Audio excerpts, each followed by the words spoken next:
The input module of a PLC converts field voltages, such as a 120-volt limit switch, to 5-volt DC logic levels. Output modules perform the same function, but in reverse order, where 5-volt DC is converted to field voltages to control devices such as 120-volt relay coils. Starting with the AC discrete input module, the circuit is comprised of two sections. The first section is referred to as the power section, and the second is called the logic section.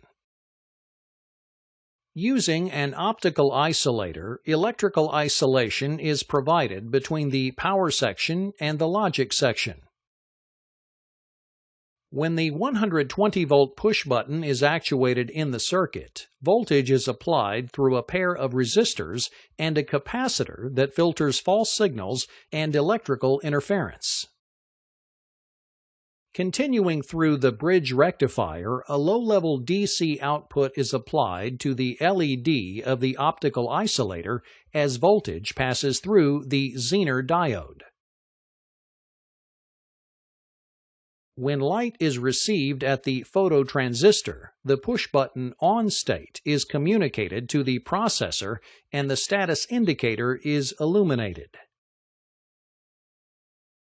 For the AC output module, the circuit is comprised of a power section and logic section, coupled by an isolation circuit similar to the input module, but in reverse order. When the output status is commanded from the PLC program, voltage is transmitted to the LED of the optical isolator. As light is received at the phototransistor, a triggered pulse at the gate of the triac allows current to pass to the output terminal and changes the state of the output device.